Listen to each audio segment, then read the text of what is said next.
Okay, so here's my papers,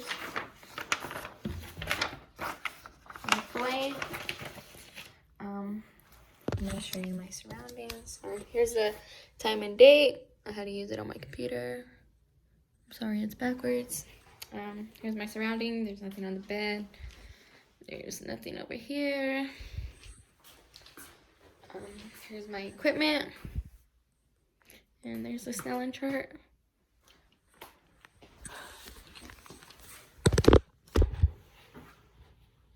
Okay. I'm gonna go ahead and write out my papers right now.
Started.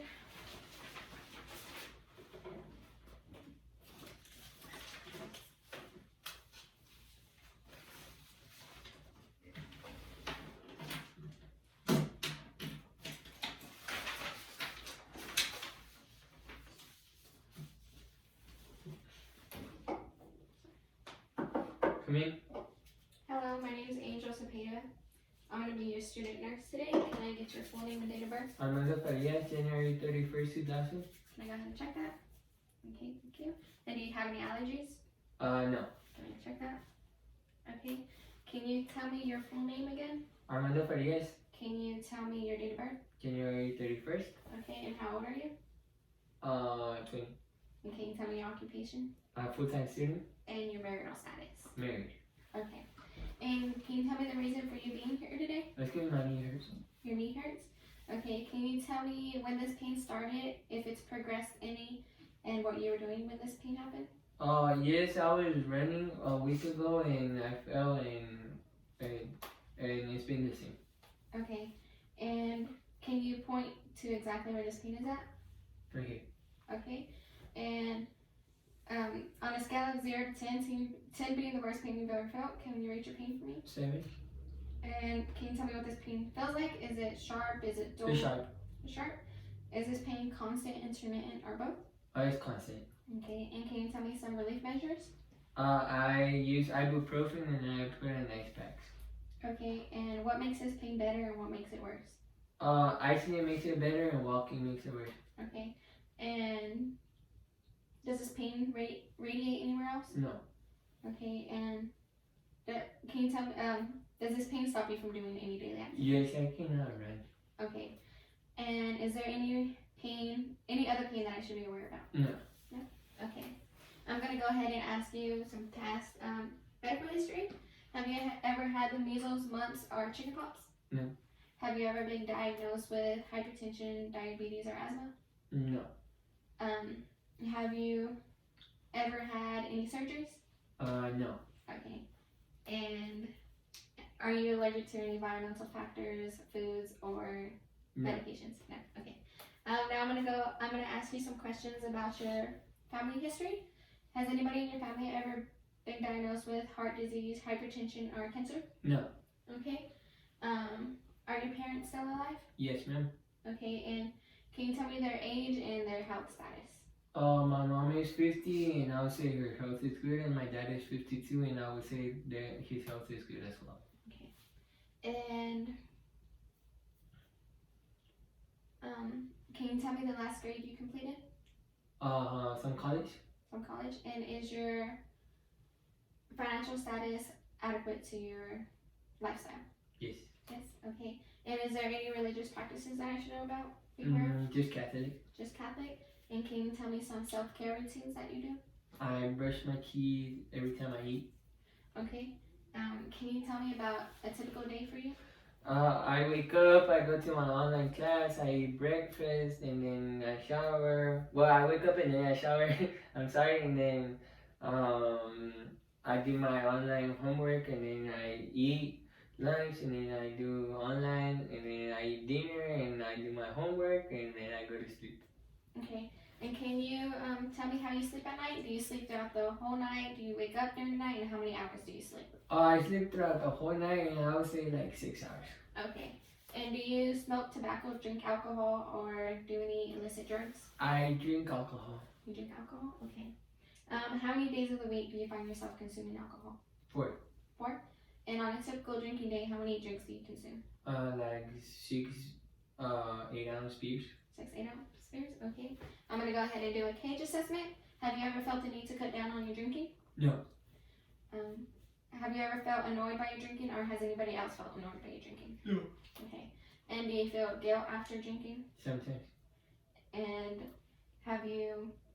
do you ever need an eye opener to get your day started? No. No? Okay.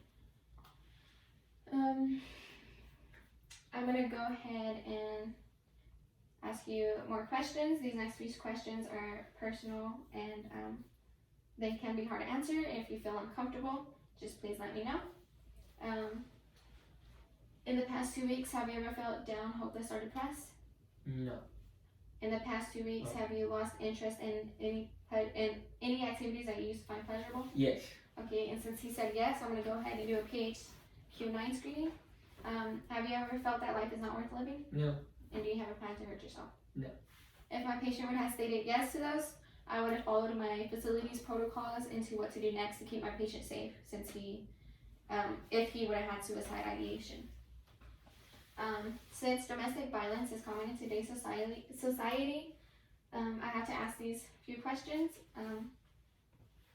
Do you feel safe at home? Yes. Yes. And have you ever been hit, kicked, or slapped by your partner? No. No? Okay.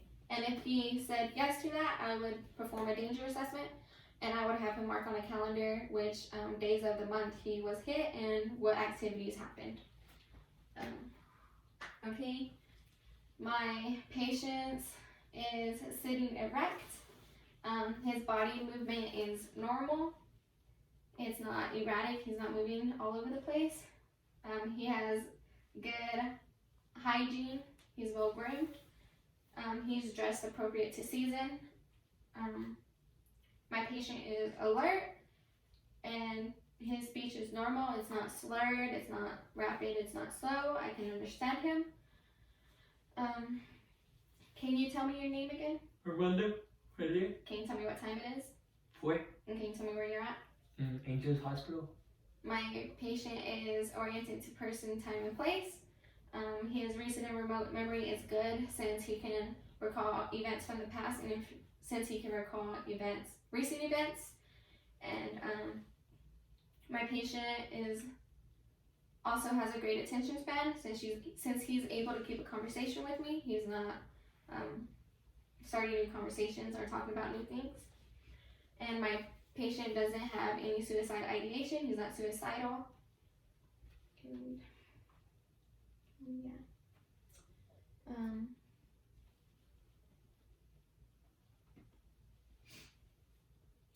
go ahead and get your vitals.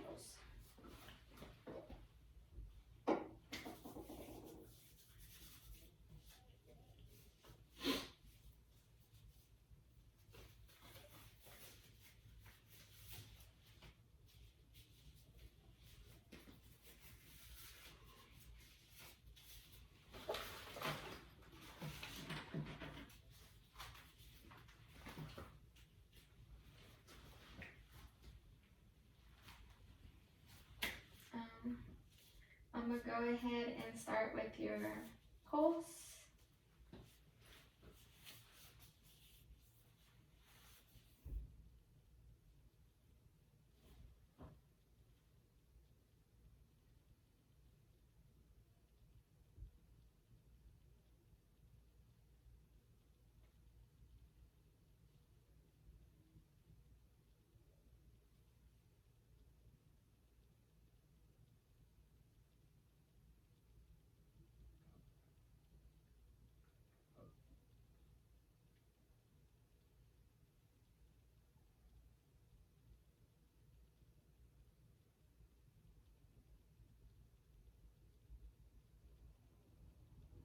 Okay, your pulse is 88. It's within normal range. Normal pulse range is 60 to 100 beats per minute. I'm gonna go ahead and take my patient's respirations. And I would normally not tell my patient that I'm doing this, but for this video, I'm gonna go ahead and do it.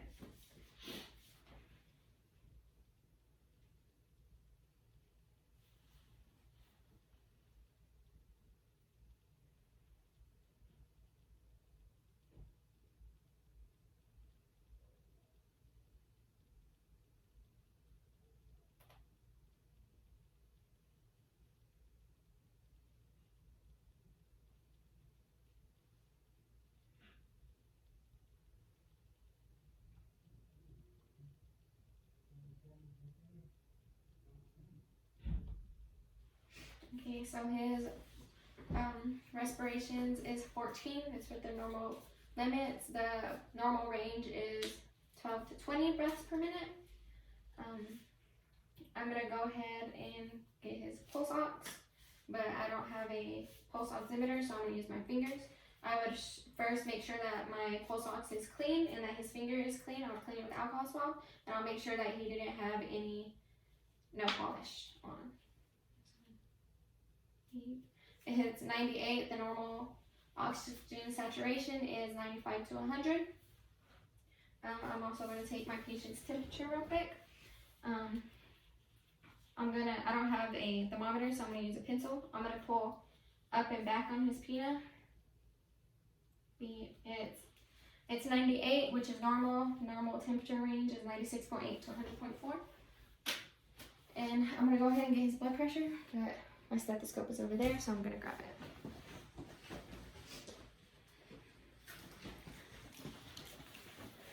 Okay. The normal blood pressure should be below 120 over 80.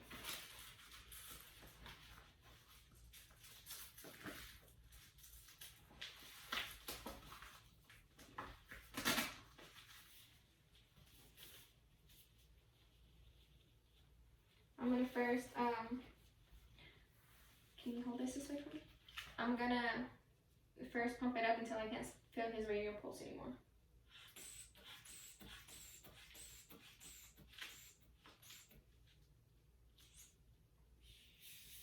I stopped filling it at 110, so I'm gonna go up to 140. And I would wait a minute, but I'm gonna ask my patient if his arm feels okay. Does it feel okay? Yes, so I'm gonna go ahead and take it. Can you hold that for me? Thank you.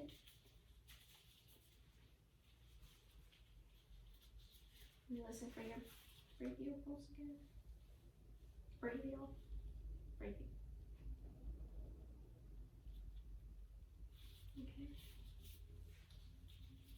And can you hold that up for me?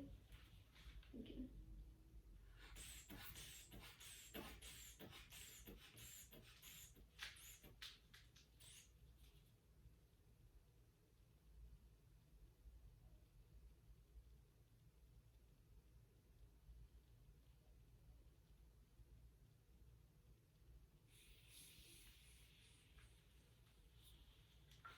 out 108/68, which is normal.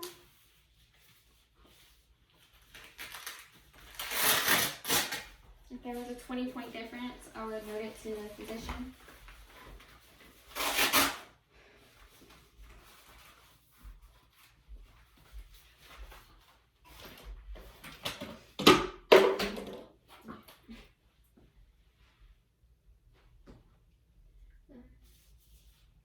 Okay, I'm going to go ahead and do my patient's nutrition now.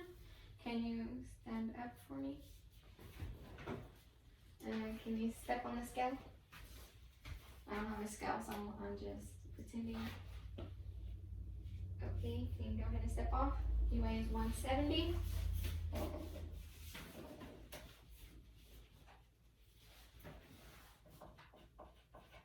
And can you step back on it backwards? Thank you. And he is 72 inches. 6 foot.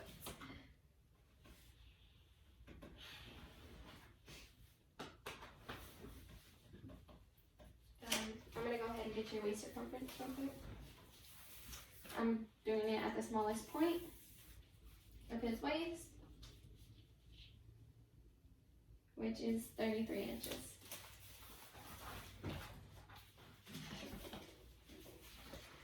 I'm gonna come over here and calculate.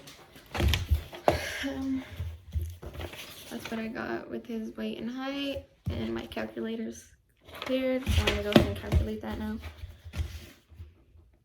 170 divided by 2.2 equals 77.3 is his kilograms in weight.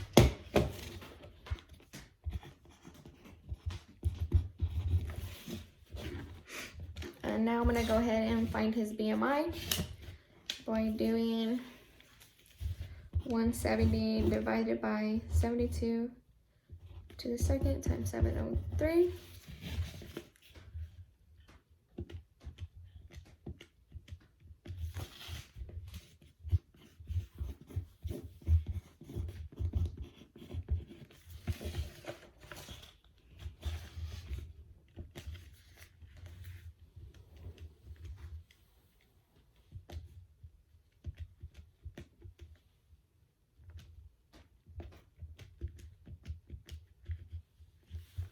Which comes out to 23.1 for his BMI.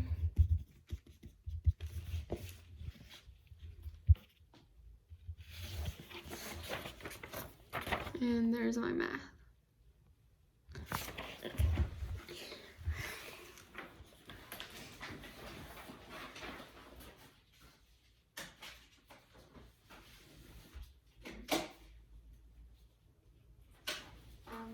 Have you stand up one more time? I'm gonna go ahead and do the Snellen chart.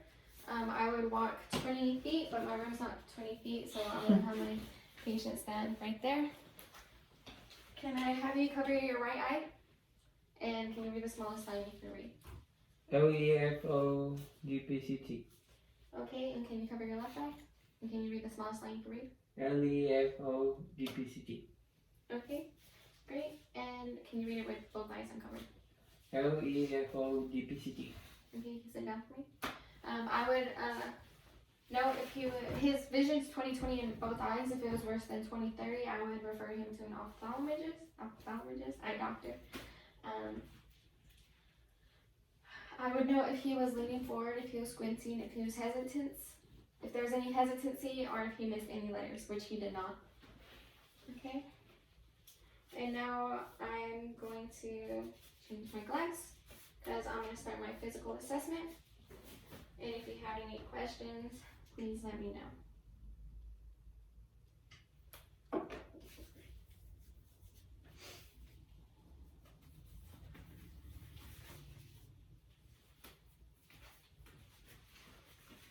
Okay, I'm going to be feeling on your head. If you feel any tenderness or pain, please let me know.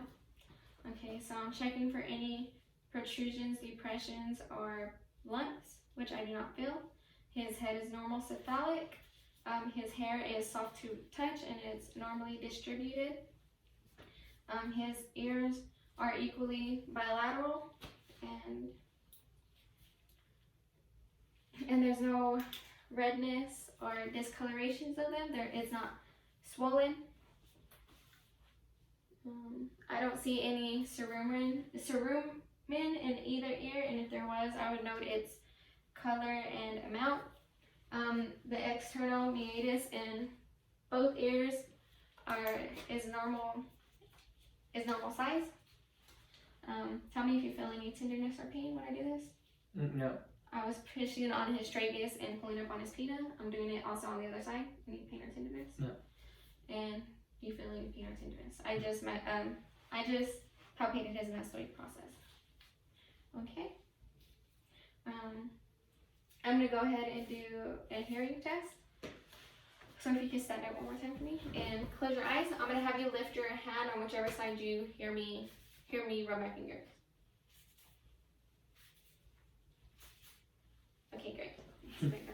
And I can also tell that my patient has good hearing since he's able to communicate well with me and not having any trouble. Okay, can you go ahead and close your eyes? His eyebrows are symmetric to his face, and his eyelids close completely. His eyelashes are normally distributed, are evenly distributed.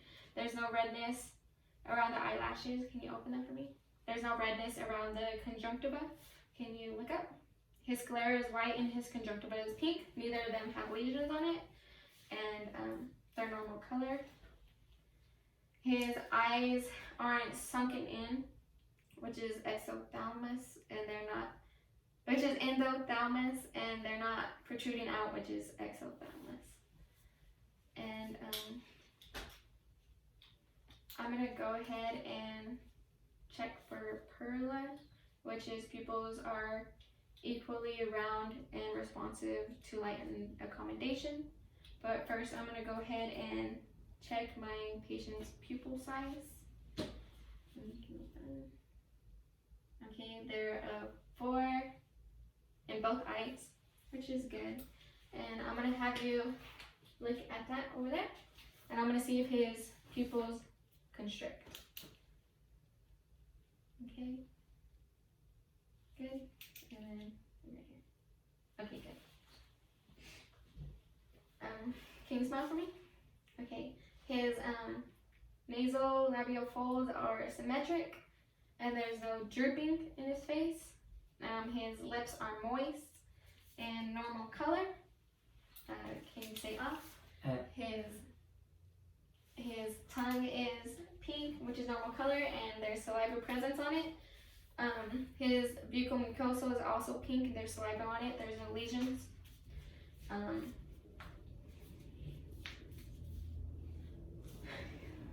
And his gums are also normal color. They weren't reddened or swollen.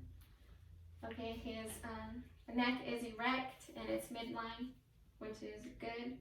And I would change my gloves again, but I only have one pair, and I don't want to take them off and put them back on.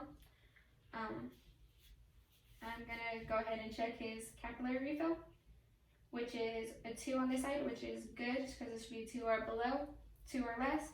And his nail beds are smooth to touch, they're not rigidy, and they're round. Nail bed is also round and not rigidy. He doesn't bite his nails. And his capillary refill is also 2. Okay, and I'm gonna go ahead and palpate his extremities, which I don't notice any edema on them. Neither of them. And if my patient did have edema, I would grade it on a scale of 1 to 4, 1 being mild pitting, 2 being moderate pitting, 3 being deep pitting, and 4 being very deep pitting. His skin color is also normal to his ethnic background. There's no cyanosis. His hair is also evenly distributed. There's no patchiness of it on either his legs or his arms. His extremities were warm to touch. Did you feel any tenderness when I was? No. No? Okay.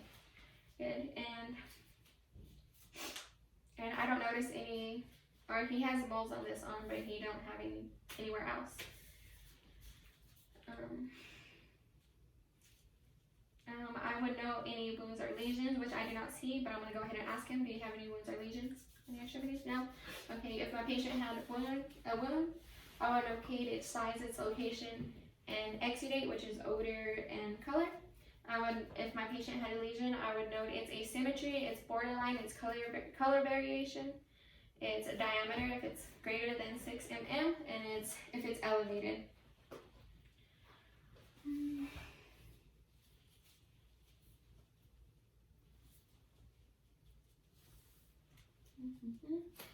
His skin was also dry, as in there was no diaphoresis, which is great. I think that's all for that section of the head stuff. And now I'm going to start my next section. I'm going to start by getting all of his pulses. I would grade them from a 0 to 3, 0 being absent, 1 being weak, 2 being normal, and 3 being bounding or full. I'm going to start with his radial pulse, which is a 2. I'm going to start with his ulnar, which is a 2. His brachial, also a 2. His radial again, which is a 2. His ulnar, which is a 2. His brachial, which is a 2. I'm going to go ahead and do his carotid, but I'm going to palpate one at a time. See, it's 2. And it's a 2. His apical is 5th intercostal space from the midclavicular line. I'm going to go ahead and palpate it. It's a 2.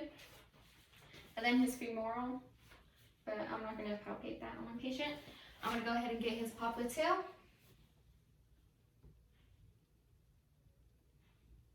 Which is a 2. I'm going to get his other one, which is a 2. And I'm going to get his dorsal pedis, which is at the top of his foot, which is a 2. And then his posterior tibial, which is the inside of his ankle. Up by the inside of the ankle. It's a 2. And I'm going to do the same on the opposite foot. It's a 2. And then his posterior tibial is also a 2. Okay, I would go ahead and change my gloves since I touched his feet, but I'm limited, so I'm going to go ahead and listen to my 5 landmarks.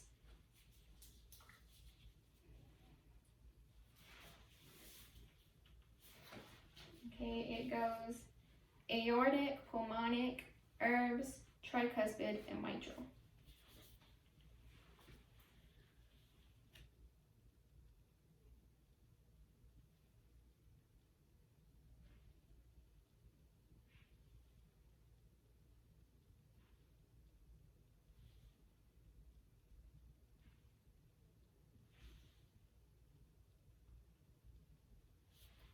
Okay. I'm also going to listen to his carotid artery. I'm going to start with by the jaw angle, and then I'm going to go to the mid, and then I'm going to go to the base of the neck. Every time you feel my bell, can you go ahead and take a deep breath? Or take a breath, exhale it, and then hold it for me. Okay.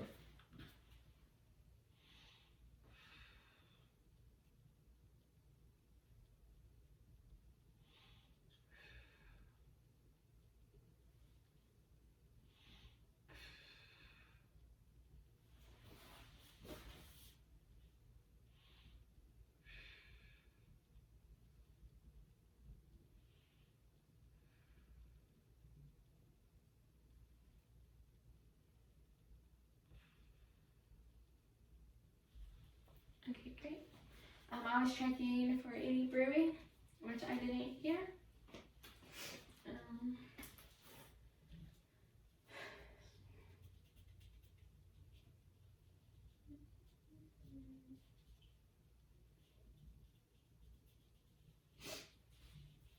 go ahead and listen to your lungs.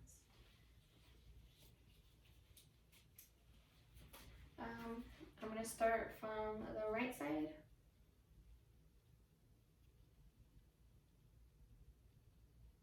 From the left side. And it goes like that.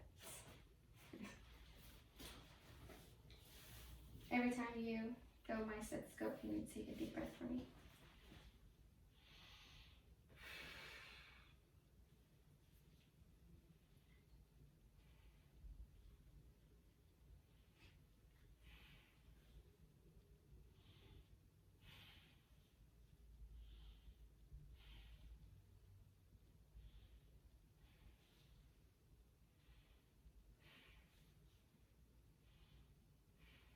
Okay, can you go ahead and stand up for me so I can listen to the back side? I'm also going to listen to the same landmarks.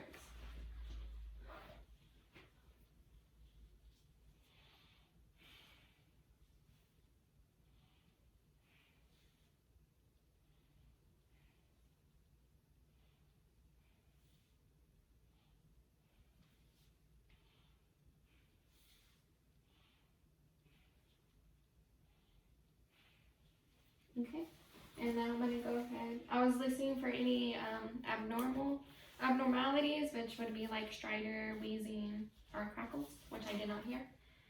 Where you're standing, I'm gonna, every time you feel my hand, can you say 99? I'm feeling for vibration. I'm making sure it's equal on both sides. If it wasn't equal, if it was decreased, it would probably indicate a bronchi obstruction. 99, 99, 99, 99, 99, 99. Okay, thank you. And I'm gonna go ahead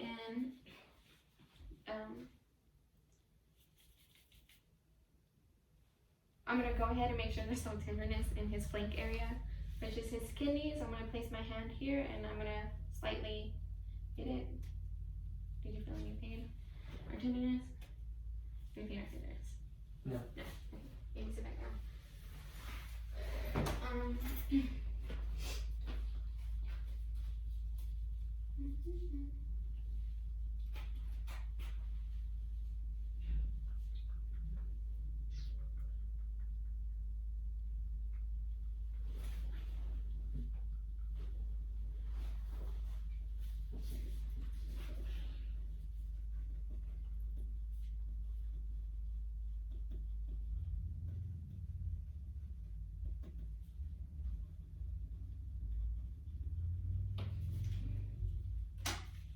Okay, I'm sorry. Can you stand one more time?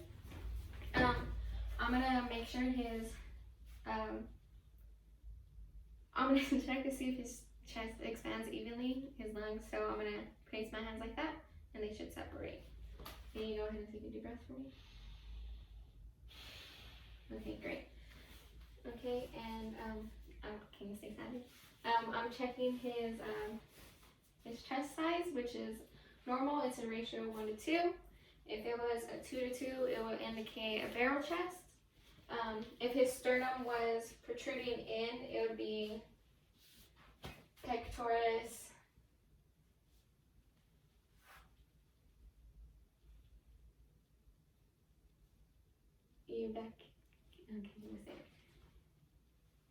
pectoris evacuatum, I don't know how to say it. And if it was, the sternum was protruding out, it'd be pectoris carinatum.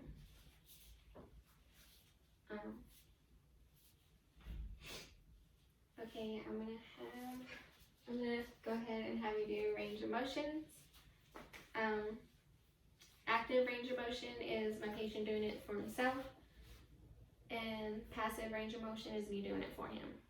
So I'm gonna have you first abduct and adduct your legs, so out like this, and in, out and in. Okay, great. I'm gonna have you bend your knees, and then out.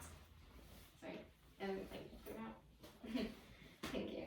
And then I'm gonna have you stand on your tip toes, and then on your heels. Okay, great. I'm gonna have you shrug your shoulders. Okay, can you shrug them again? Okay, I was checking for any crepitus, or did you have any pain? No. With all these range of motions, I'm checking for crepitus or pain. Okay, where my hands are on your shoulders, I'm gonna have you go like this, Mm-hmm. and then back, Mm-hmm. and up, okay? Back, up. Any pain? No. No? And there's also no crepitus. Turn it back down, and then I'm gonna have you go like this, and then behind. Okay? Behind. Okay, there's also no crepitus there. Okay, can you touch your toes for me? Okay, you can see the C curvature, which is normal. I don't see any lordosis or kyphosis, which is great. Can you lean to the side for me? And the other side? Okay, great. And then turn towards me. I'm gonna hold your hips and I'm gonna have you twist. Okay. Any pain? No. Okay, great. Awesome. Can you sit back down for me?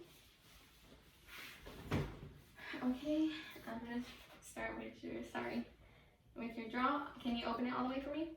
Okay, any pain? No. Halfway? Okay, and can you stick your jaw out? Okay, and then side to side. Okay, and can you open it again? Okay, and then side to side, or protrude it out, yes, and then side to side. Okay, there's no crepitus. And now I'm gonna have you turn your head this way and then the other way. Okay? No. Okay, and then I'm gonna have you put your chin to your chest, and then up. Okay, and then I'm gonna have you put your chin to your chest again, and then up, and then side, side, and then ear to the shoulder, ear to the shoulder. Any pain? No. Okay, great. I'm gonna have you go like this, flex your arms, and then up. Okay, flex them again, and then up. There was no crepitus, or did you feel any pain? No. Okay, great. Now I'm gonna have you do the hands. I'm gonna have you come back, down, and then I'm gonna have you do your fingers down, and then open, and then touch each one, and then I'm gonna check in between each one. Okay, great. Okay. I'm gonna have you do that again, but this time my hands are gonna be on your elbow. Okay? Can you go ahead? Okay, there's a little bit of crepitus there. No crepitus in that arm. I'm gonna go ahead and check his knees. Can you kick one out? There's no crepitus in them. And then I'm gonna have you point your toes again, down, and then to the ceiling. And then point the sole of your feet inside. Great. And then outside, which is inversion and eversion. Okay.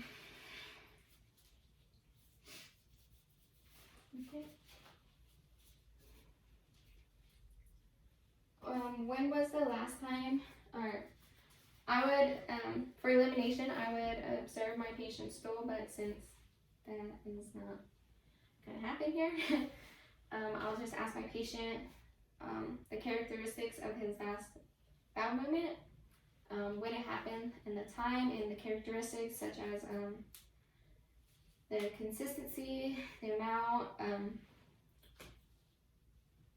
the color, if it had any blood in it. And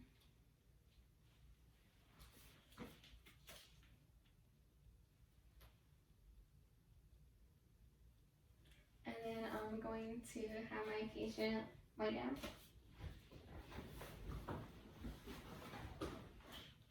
I'm first going to listen to his 4 quadrants to check if his bowel movements are hyperactive, hypoactive, or normal active. But first I'm going to go ahead and name my major organs in the quadrants.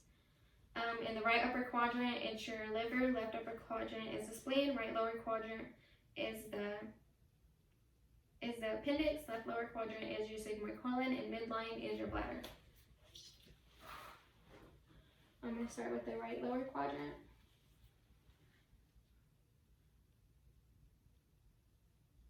They're normal active.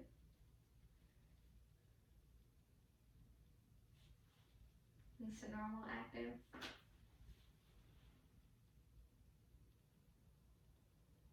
Normal active. And normal active. Okay, now I'm going to percuss in the abdomen. I'm going to start here. I'm checking for any dullness or tympany. Dullness will indicate if there's any masses, fluid, or bladder distension. And tympany is normal, it's air.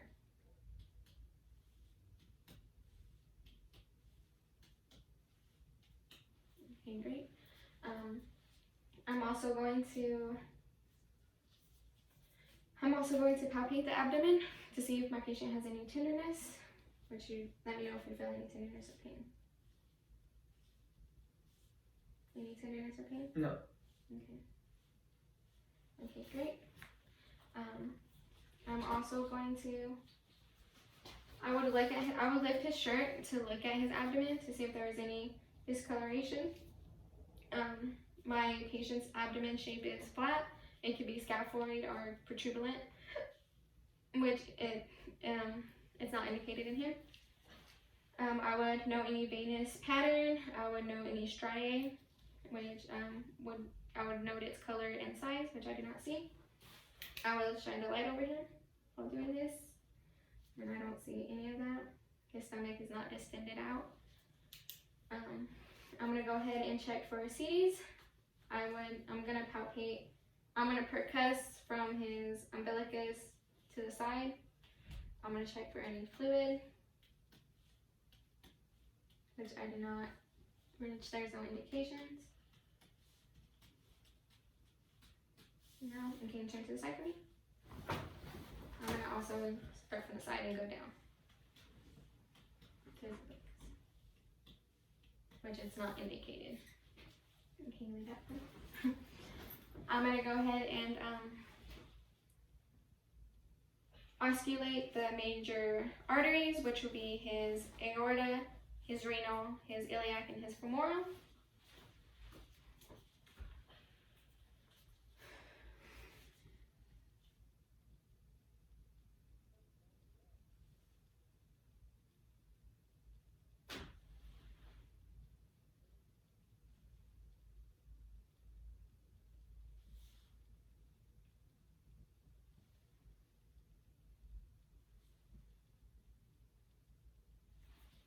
Okay, great. I'm gonna go ahead and do some more range of motions. First I'm gonna check for a possible indication of appendicitis. I'm gonna have my patient lift his right leg, which is an iliopsoas test. And I'm gonna go ahead and push down on the bottom end of his thigh. Do you feel any pain? No. Okay, which there's no indication of it. Okay, now I'm gonna have him do his range of motion.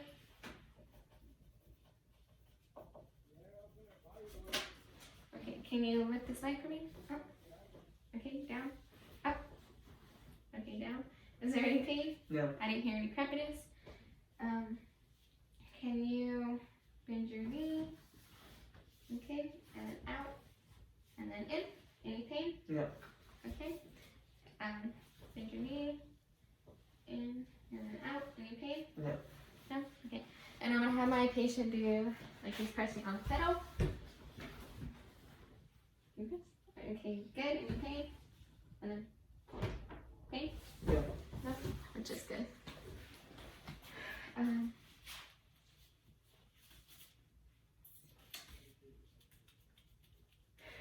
Can you sit up for me again? I'm gonna check for carpal tunnel. I'll have my patient hold his hands like this for a minute. And if he had any pain or weakness, it would indicate carpal tunnel, but he does not have. Okay, ability. Can you get up and walk from here to the left? Sorry. Maybe back. Okay, thank you. His gait is normal. There's no limp. There's no limping or stumbling over. Okay, are you able to bathe yourself without any assistance? Yes, ma'am. Are you able to toilet yourself without any assistance? Which Yes, means ma'am. go to the restroom. Okay. Are you able to dress yourself without any assistance? Yes, ma'am. Okay, and do you have full control over your bladder? Yes, ma'am. Yes? Okay. And are you able to get up from a chair or get up from your bed without any assistance? Yes, ma'am. Okay. And are you able to feed yourself without any assistance? Yes, ma'am. Okay.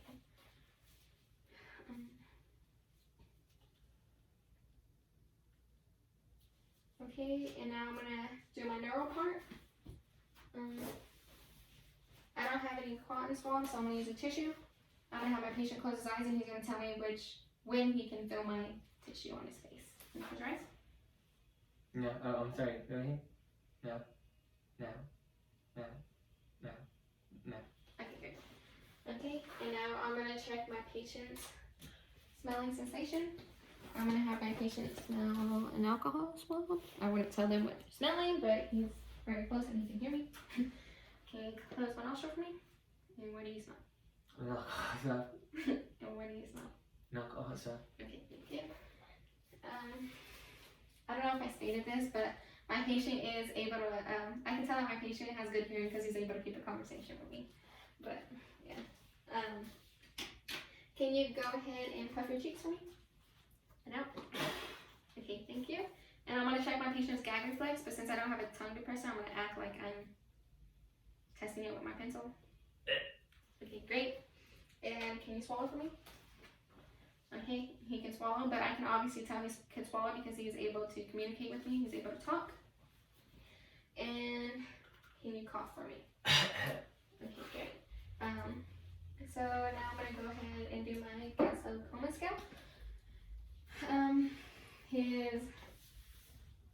His eyes are responsive, so which is great. I'm gonna go ahead and grade him a 4. His motor, I'm gonna grade him a 6 because he's able to follow my commands and do limits. And his verbal is also great since he's able to communicate with me. And I'm gonna grade that a 5, which will be a total score of 15.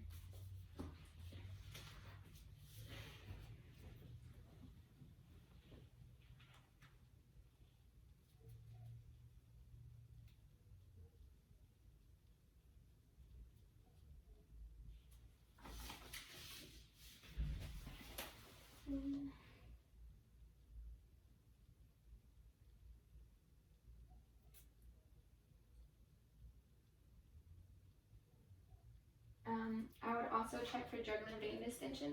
I would have my patient turn his head that way, and I would see if there's any jugular vein distension, which I do not see on either side, which is good.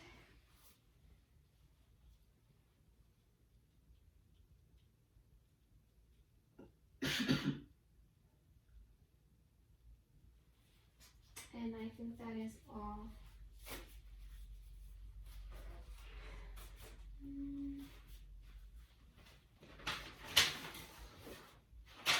I'm going to go ahead and show you the papers that I wrote on. And I run this in the lab, and again, that's it.